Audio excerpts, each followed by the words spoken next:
Қыз Бәтіш пен Ерсейіт. Әңгіменің авторы Төлен Әбдіков. Гүлсім ыдыс-аяғы жууға ас үйге кетті. Менің келген шаруам одан бөлек, деді Қожекең осы кезде. Иә, деді Тышқанбай естігенше шыдамай. Менің шаруам бөлек, деді тағы Қожекең күрсініп. Өлер бала өлді. Құдайдың жазғанынан естейміз. Бәрінен де жанға батқаны бір немере сүйдірмей кеткені. Той жабдығына кірісіп жатқан кезіміз еді ғой. Сөйтіп, тірліктен түңіліп отырғанда бір хабар естідік. Иә, деді Тышқанбай Қожекеңнің аузына кіріп кетердей ентелеп. Оны Болаттың бірге оқыған жолдасы Жарасбай айтты. Әдейі келіп тамын салысып кеткен. Болаттан осында бала бар көрінеді. Соны іздеп келдім. Мынау Қожекең төс қалтасынан Жарасбай берген адресті алды. Осындағы бір жолдасының адресі. Сол білетін көрінеді. Тышқанбай адресті оқып шықты да, микрорайонда тұрады екен ғой, деді беймәлім бір жақты басымен ұсқап. Оның қай жақ? Қаланың шет жағы, табамыз ғой, мұнда қызмет телефоны да бар. Мен таңертең орнынан звондармын. Қайда істейді екен? Жадымнан шығыңқырап кетіпті. Институтта мұғалім деді ме, әйтеуір оқитын жақтың төңірегі болар. Сонда қалай болады, осында үйленген бе екен? Айналайын-ау, ол жағында менің шаруам қанша, маған кімнен туса одан тусын, Болаттың белінен қалған бала керек. Мен қазір 70-тің екеуінде тұрмын, шырағым. Ертең кемпір екеуміз өлгенде шаңырағым бос қалама деп қорқамын ғой. Қожекең әлде қалай босап, орамалын алып көзін сүртті. Қойыңыз, Қожеке, болмайды, деді Тышқанбай, адамның өзі көнбесе өлмей қоюға болатындай. Неге өлесіз? Болмайды оныңыз. Шайтан емеспін ғой енді, бұйрықтан қашып қайда барам? Ол дұрыс емес, деді Тышқанбай тағы келіспей. Қожекеңе отырған диванға төсек салынды. Тышқанбай Қожекеңнің өлгеніне келіспеген күйі ұйықтайтын бөлмесіне кетті. Қожекең таңертең дабырлаған дауыстан оянып кетті. Бала бақшаға бармаймын деп қиғылық салып жатқан кішкентай Абылай екен. Тышқанбай әйел екеуі жалынып жалпайып, ойыншық сатып алып беретін болып келісіп, әрең дегенде алып кетті. Қожекеңе бейтаныс кішкентай немересі де осындай ерке, үй үшін өзінің құртақандай алақанында ұстайтын сүйкімді тентек болып елестеді. Көп ұзамай Гүлсім қайтып оралды. Төсек орынды жинап, Қожекеңе шай беріп, түсте тағы келетінін айтып, жұмысына кетті. Қожекең енді Тышқанбайдың келуін асыға күтті. Не хабар әкелер екен? Әлгі Асылбегі бір жаққа кетіп қалмаса жарар еді деген ой мазасын алды. Түскі шайдан кейін үйде тағы жалғыз қалған Қожекең көзін іліндіргісі келіп диванға қисайды, бірақ көз ілінбеді. Әрі-бері аунақшып жатты да орнынан тұрды. Галошын киіп есікті ашып коридорға шықты да басқышпен жайлап төмен түсті. Аула толған бала, у-шу. Қожекең есік алдында орындықта отырған көзілдірікті кемпірдің қасына келіп отырды. Әй, Құралай, антұрған-ау, қайда кеттің? Бер ойна деймін, бері, деді кемпір Қожекеңе көңіл аудармай. Қожекең жөткірініп алып, есенсіз бе? Деді. Бер ойна дедім ғой мен саған. Есенсіз бе? Деді Қожекең қаттырақ. Немене?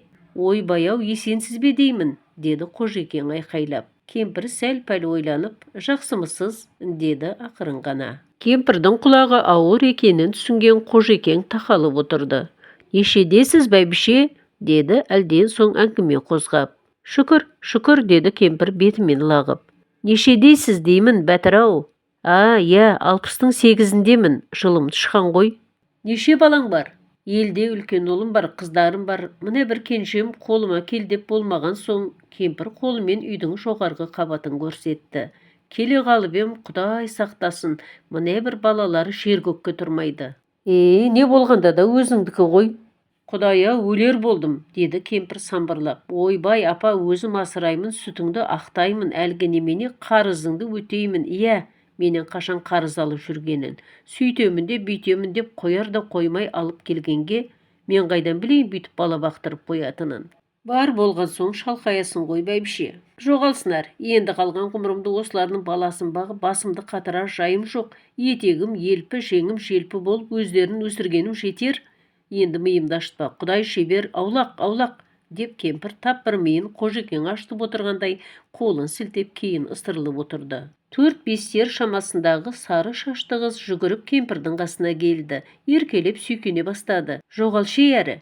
Әже, кет дедім ғой, тартып жіберейін бі жақтан. Кемпірдің зілсіз ашуынан ығатын бала жоқ, өрмелеп мойнынан құшақтап, тамағынан тілімен қытықтай бастады. Әжетай, ой, көгермегір, адамның іші бауырынан өтеді ғой, деді кемпір қарсылығын доғарып. Әлден кейін кішкене қыздың қытығы келіп шықылықтай күлгеніне қарамастан мойнынан сүйді де өзі де күліп жіберіп. Шірік немелерді жақсы көрейін демейсің ғой, шыдатпайды, деді Қожекеңе қарап. Содан кейін немересін ұратын адамдай ақ қолын көтеріп қорқытқан болды. Зәлім неме, жоғал. Кішкене қыз кемпірдің қалтасын ақтарып жүріп бір кәмпит тауып алды да қайтадан ойнауға кетті. Құлақтан ерте қалыпсыз ғой бәйбіше. Қайбір жетіскеннен дейсің. Жалаңаш жалпы болдық, жесір болдық, осыларды жеткіземін деп көрмеген қорлық жоқ. Кемпір Қожекеңе көзілдірігінің үстінен қарады. Өзіңіз осында тұрушы ма едіңіз, әлде сіз де балаңызға келдіңіз бе? Балама келдім. Шыдау қайда? Іштен шыққан соң алаңдайсың да отырасың. Қожекең бәрін айтып ақтарылғысы келіп бір тұрды да тілін тістеп үндемей қалды. Әлде қалай көңілі босап енді кемпірмен әңгімелесіп қарық қылмасын білді де, ал бәйбіше, мен үйге барайын дегенді үзіп әрең айтып орнынан тұрды. Кеш түсе алдымен кішкентай Абылайды ертіп Гүлсім, одан кейін Тышқанбай келді. Қасында көзілдірікті бір жігіт бар. Ассалаумағалейкум деп амандасты көзілдірікті жігіт. Әлейкүсәлем. Қожекең бұл қай бала дегендей Тышқанбайға қарады. Асылбек деген жігітіңіз осы, деді ол галстугын ағытып жатып. Айналайын, амансыңдар ма? Жөн білетін бала екен, алдымен көңіл айтты. Қожекең өзінің әдетімен не айтқаны белгісіз аузын жыбырлатты. Асылбек Болаттың неден қайтыс болғанын, қанша ауырғанын сұрады. Өзінің хабарсыз қалғанын, естіген болса барып келетінін айтты. Шай ішілді. Гүлсім баланы ұйықтатуға төргі бөлмеге әкетті. Осы кезде Қожекең Асылбекке жараспайдың хатын берді. Асылбек хатты үнсіз оқып шықты да ойланып отырып қалды. Немене шырағым, деді Қожекең әлденеге күдіктеніп. Не, бекерме баланың қалғаны? Деп асықты Тышқанбай. Жоқ, баланың бары рас, деді Асылбек көзілдірігін қозғап. Тек екеуі? Не дейді? Деп Қожекең шошып кетті. Қанша? Деді Тышқанбай ентелеп. Асылбек күліп жіберді. Екеуі де осында мекен деймін, қыздарды айтамын да, ақсақал кешірер, жас кезде жігітшілік кімде болмайды.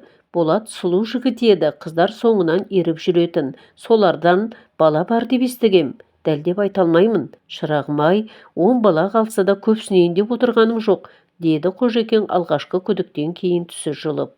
Әлде бір шаруаға алданып сөзді шала естіген Тышқанбай даурығып, немене, 10 болды ма деп киіп кетті.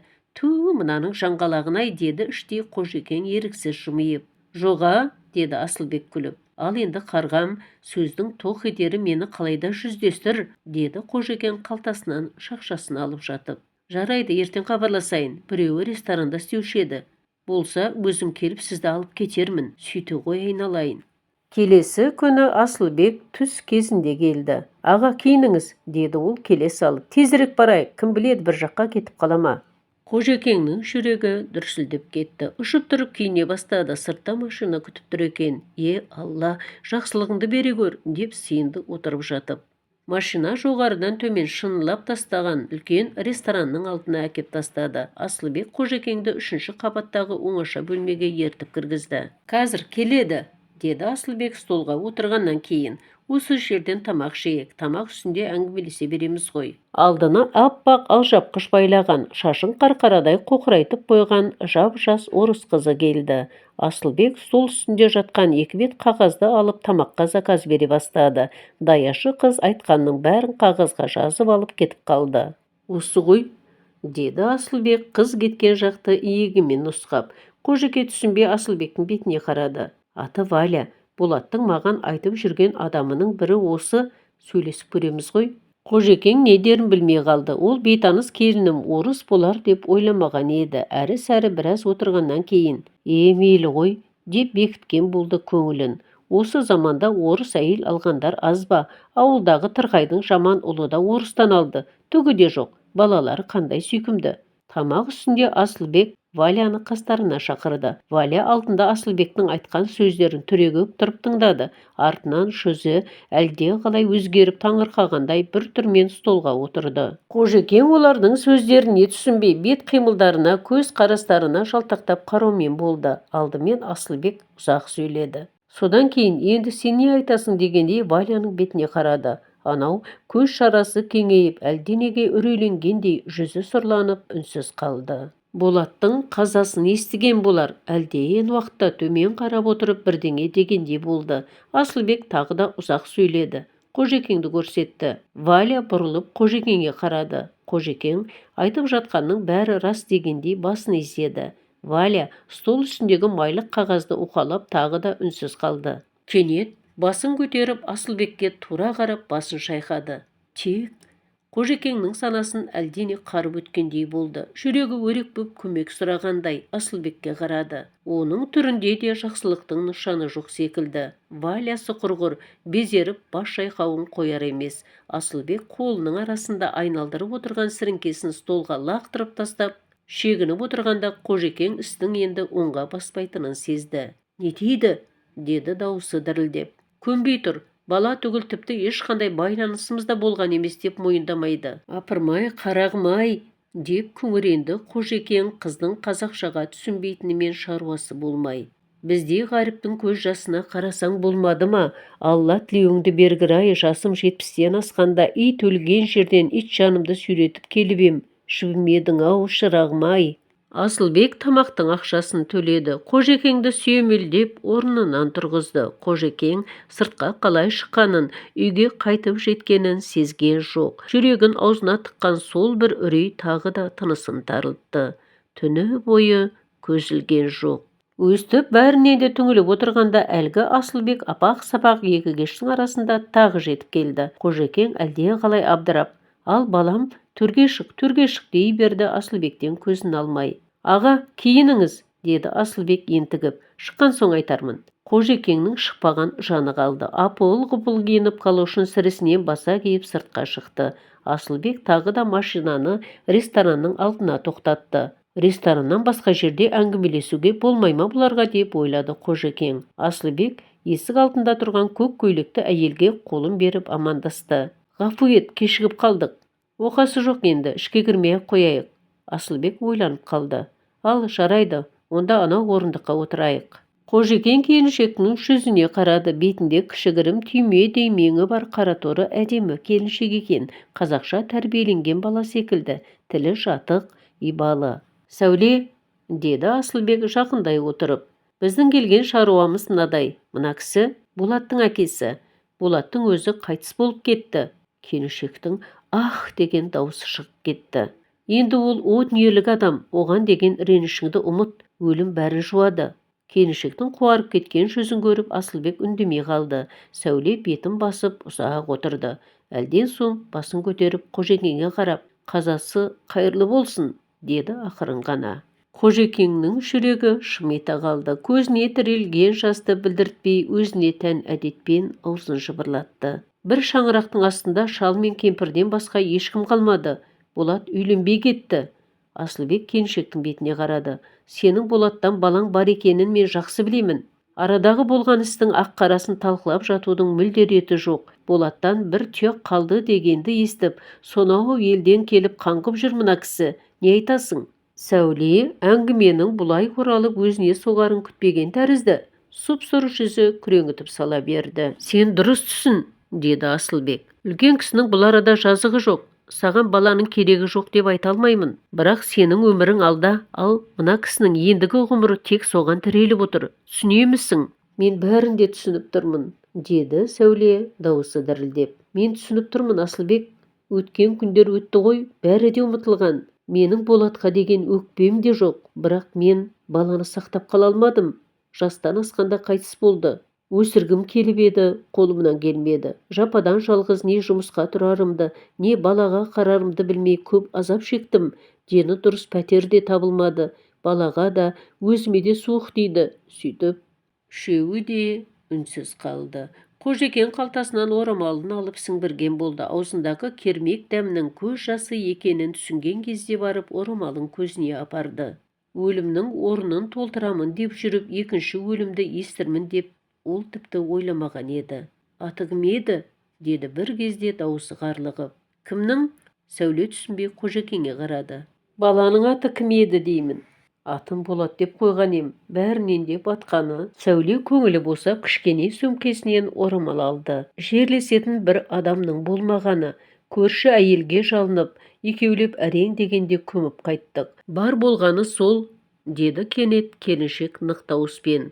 Содан кейін басқа адаммен дәм тұзымыз жарасып тұрмыс құрып жатырмыз. Тағы да үнсіздік. Асылбек оқиғаның мән жайына толық түсінгендіктен үндемеді.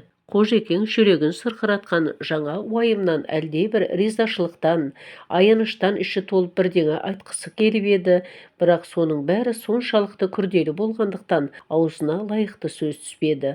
Ал келіншек айтатын сөзінің бәрін айтып болған еді. Ғафу етіңіздер, деді Сәуле бір кезде. Менің қайтатын уақытым болды. Үшеуі де орындарынан тұрды. Айыпқа бұйырма айналайын, деді Қожекең ақырында. Жетіскеннен келгем жоқ, қайтейін. Бұ да бір Құдайдың ісі шығар. Қош, шырағым. Уайымға уайым шалқаған Қожекең түнімен жүрегі шаншып көрер таңды көзімен атқызғаннан кейін енді кешігудің реті жоғын сезді. Айдалада өліп қалсам сүйегімнің қайда қалғанын адам білмес, одан да елге жетейін. Ағайын ортасында өлгеннен артық абырой болмас маған. Көңілдегі уайым бірте-бірте берішке айналған кеселдей, бұрынғыдай жанға батып ауырмайды, қинамайды, тек өзінің енді ешқашанда жазылмайтынын ұқтырып бір көнбіс бей-жай мең-зең сезімге итермелейді.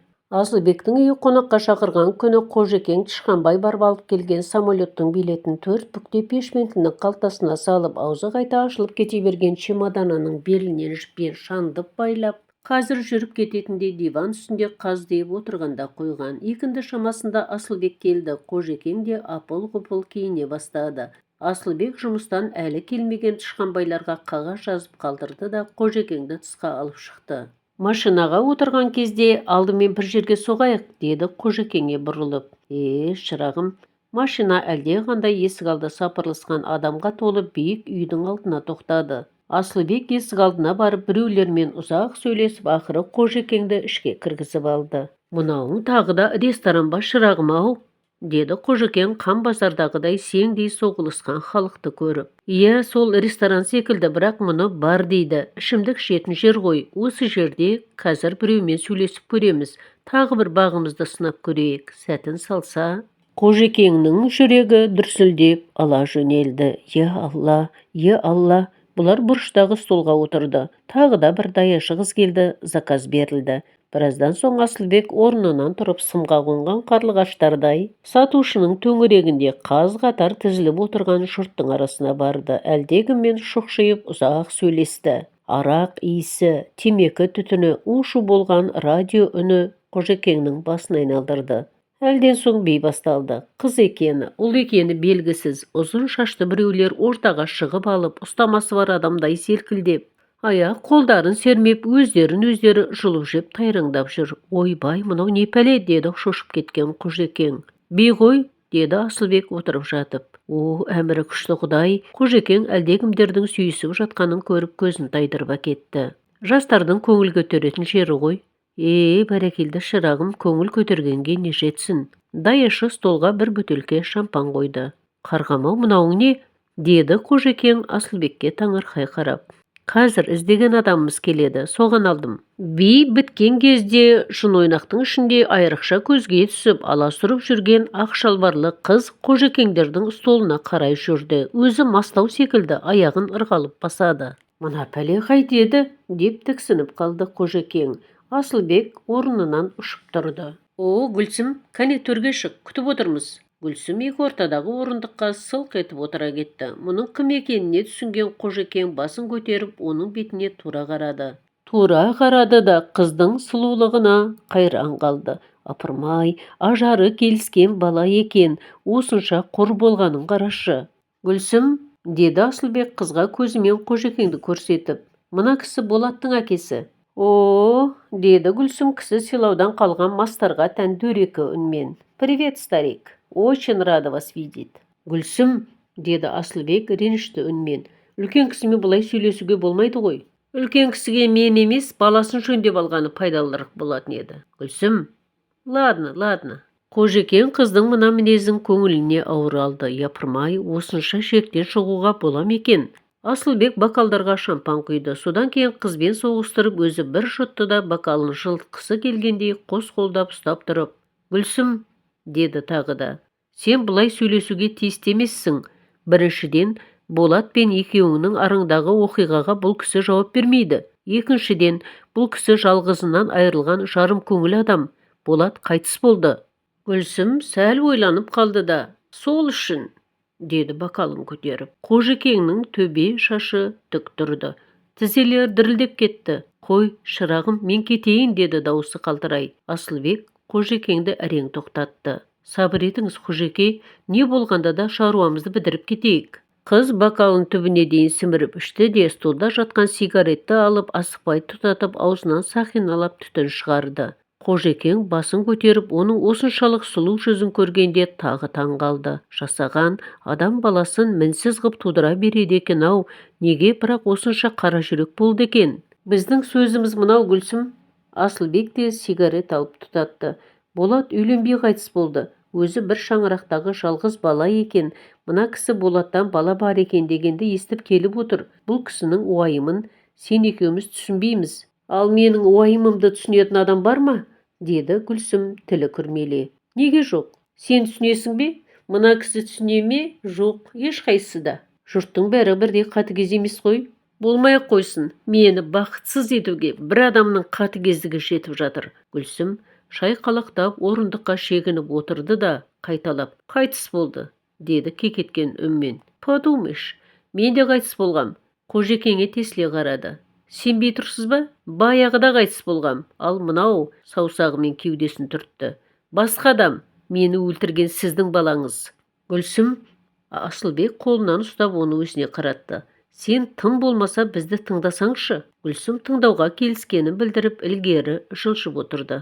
Ақылға сал, Гүлсім, деді Асылбек сөзін жалғап. Сенің де атанаң бар. Мына отырған шалдың ағарған шашын сыйла. Болаттан қалған сәби үшін өздерін құрбандыққа атауға әзір. Ол сәби шаңырақ иесі ғой, бір әулеттің жалғасы ғой, түсінсеңші, бәріне де ортақ болмай ма? Қожекеңнің келген мақсаты сәбиді алып кету. Гүлсім әңгімеге жаңа түсінгендей елең ете қалды да кенет мүлде өз бойына үйлеспейтін дөрекі үнмен селкілдей күлді. Енді ойнастан қалған баланы жинап, тек шырағым, деді шошып кеткен Қожекең. Өтірік шыны белгісіз, Гүлсім күлкісін тияр емес. Қызық екен, дейді ішін басып. Ойпыр-ай, күлкісінің аяқ кезінен өтірік күліп тұрғаны байқалады. Асылбек тағы шампан құйды. Гүлсім кідіртпестен қағып салды да иегіне аққан шарап тамшыларын сүртпестен бұрынғыдан да масаңдау үнмен. Келген мақсаты сәбиді алып кету,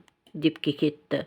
Шырағым, не айтсаң да қорлығыңа көндім, тілегімді орындасаң болғаны, деді Қожекең бір түрлі азалы үнмен. Гүлсім, жоқ, деп шаңқ ете қалды Гүлсім. Әлдеқалай мастығы айығып түрінен тарқамас долылық пен кешірілмес қатыгездіктің ұшқыны ойнады. Ешқашанда, деді қолын сілтеп. Асылбек Гүлсім деп тоқтатпақ болып еді, ол одан жаман долданып кетті. Шаңқылдаған дауысқа жұрттың бәрі бұрылды.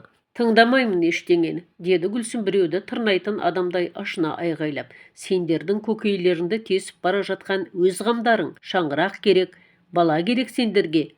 Ал мен сендерге адам емеспін бе? Неткен қатыгезсіңдер? Мейлі, данышпан-ақ болыңдар. Неге менің өмірім сендердің өмірлерінен кем болуға тиісті? Неге сендердің қайғыларыңды бүкіл ел болып бөлісуге тиісті? Мен неге жалғыз көтеремін? Неге? Сен, деді Асылбекті көзін шұқып алардай саусағымен ұсқап. Мына кісіге көмек керек болғанда жаныңды саласың. Ал маған керек кезінде неге қол ұшыңды бермедің? Неге осылай шабылмадың? Болат менің өмірімді улады. Бірақ сендер оның сол қылмысын серілік деп ат қойып мақтаныш қыласыңдар. Не деген қатыгезсіңдер? Гүлсім столды тарс еткізді де ауырсынып қолын ұстай алды. Бермеймін баланы. Өлсем де бермеймін, деген күйі жүгіре басып есіктен шығып кетті. Қожекең терезеге бұрылғанда дауыс қылған әйелдей бетін басып солқылдап шайқала басып бара жатқан Гүлсімді көрді. Қожекең келесі күні таңғы самолетпен облыс орталығына түсті. Ауданға ұшатын самолет 2 күннен бері болмаған ба, әйтеуір билет алып аэропортты кезіп жүргендері көп екен.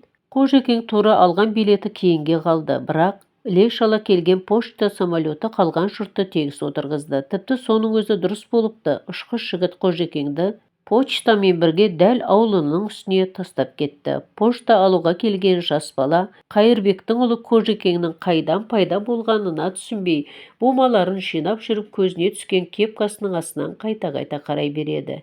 «Әй, неге сәлем бермейсің?» деді Қожекең баланы таяғымен түртіп. «Менімен бірге түнеп шығып ең? Ассалаумағалейкум». «Әлейкүссалам. Әке-шешең күйлі ме?» «Күйлі. Елде бөтен жаңалық жоқ па?» дейді Қожекең арбаға отырғаннан кейін. «Жоқ». Зираттың тұсына келгенде Қожекең арбаны тоқтатып жерге түсті. «Жүре бер, айналайын, мынау тұрған жер ғой, енді жаяуда барамын. Болатжанның басына соғып кетейін». Қожекең аяңдап Зират басына келді. Аузынан насыбайын алып түкірініп маңдайының терін сүртті. Баласының күмбезіне тақап келіп тізерлеп отырды да әлде бір ұзын сонар аят бастады. Қабір басын күңірентіп аятты ұзақ оқыды. Ақыры қолын жайып бетін сипады да орнынан тұрды. Күмбездің сыртын айнала беріп селк ете қалды. Болаттың суреті салынған көк тасты өзі жоқта орнатып қойыпты. Болаттың суретін көріп, Қожекең босап сала берді. Көк тасты құшақтап, «Жарығым-ау!» деді дауысы тарғылданып. «Жатырмысың, жарық дүниеге келгенде көрген жалғызым-ау, таянышым-ау!» Қожекеңнің көңіліне жиналған әлдебір реніш запырандай жүрегін қыжылдатып, соның бәрін ақтарып әлдекімге шағынғысы келді. Есіне қайтыс болған белгісіз немересі мен сол немересінің анасы жарым көңіл сәуле түскенде ащы уайым өзегін өртеді. «Бұл не қылғаның, жарығым-ау, бәрі қолыңнан келгенде, қиянат қылмау, қолыңнан келмегеніме, жарығым-ау. Құдайдан көрген сәбір тірліктің саңы шығар, адамнан көрген сәбір қымбат, жарығым-ау, соны неге түсінбедің?» Қожекең сақалына сорғалаған жасын сезбей құлпытасты сипай берді. «Қалайша түсінбедің, құлыным-ау, хайуанның да обалы жібермейді деуші еді. Адам обалы қайтып жіберсін?» Қожекең көріскен адамдай құлпытасты құшақтап алды. «Құлыным-ау», деді кемсеңдеп, «қара тырнағыңнан садаға кетейін, құлыным-ау». Қожекең қалтасынан орамалын алып көзін сүртіп көңілін бекітті. Сосын ұлының суретіне қадала қарады. «Көрік десең көрік, білім десең білім бар, ел сыйлаған асамат. Бәрі де бар, Құдай-ау, бәрі де, сонда не жетпейді?» Қожекең етегінің шаңын қағып орнынан тұрды. Бұл дүниеде ешкім ештеңені өзімен бірге алып кетпейді екен-ау деп ойлады ол. Жаманшылық істесең де, жақсылық істесең де бәрі осы дүниеде қалады. Біреулер соның не азабын, не рахатын көреді. Қожекең зират шетіндегі баяғы қыз Бәтіш пен Ерсейіттің қос емшек моласының жанынан өтті. Жарықтық, өздері өлсе де арттарында аңыз қалды. Ерсейітті қыздың ағалары өлтіргенде, қыз Бәтіш түн ішінде мола басына келіп, өзіне өзі пышақ салып өліпті. Елдің игі жақсылары кеңесіп, жігіттің қасына көмсе керек. Қыз Бәтіш керемет сұлу бопты десетін қариялар. Қожекең қыз Бәтішті көз алдына елестетіп көріп еді. Көрмеген адамның бейнесі кешегі тал шыбықтай Гүлсім болып елестеді. Және әне бір бар деген бәленің ішінде отырған секілді. Жасаған адам баласын осынша мінсіз етіп жарата береді екен-ау деп күбірледі тағы да. Одан бері мінекей 3 жыл өтті. Қожекеңнің кемпірі қайтыс болған. Өзі жамағайын бір туысының қолында, аты жеке шаңырақ болмаса тамағы бір, суы бір күн көріп жүріп жатыр. Азғантай пенсиясы, 4-5 ұсақ малы бар. Күндегі әдетімен үй сыртына шығып таяғына сүйеніп төңірегіне қарап тұрған. Әлгі Әубәкірдің Қамидолласы бір арба тала кетіп бара жатыр екен. «Ау, шырағым, келін бала аман ба? Маған бір 4-5 тал қалдырып кетші, айналайын, тіпті Насыбайға күл таба алмай өлер болдым», деп қиылды Қожекең. Қамидолла сөз айтпай бір құшағын аудара салды. ойпырмай қандай тәуір бала еді, деп мәз болды Қожекең. Мынау дүниенің талы ғой, ойпырмай айналайын-ай, қарашы мың болғырдың. Қожекең мұратына жеткендей жымың-жымың етеді. Рахат болды-ау деп қояды. Арсыз тіршілік. Әңгіменің соңы. Каналға тіркеліп пікір қалдыруды ұмытпаңыз.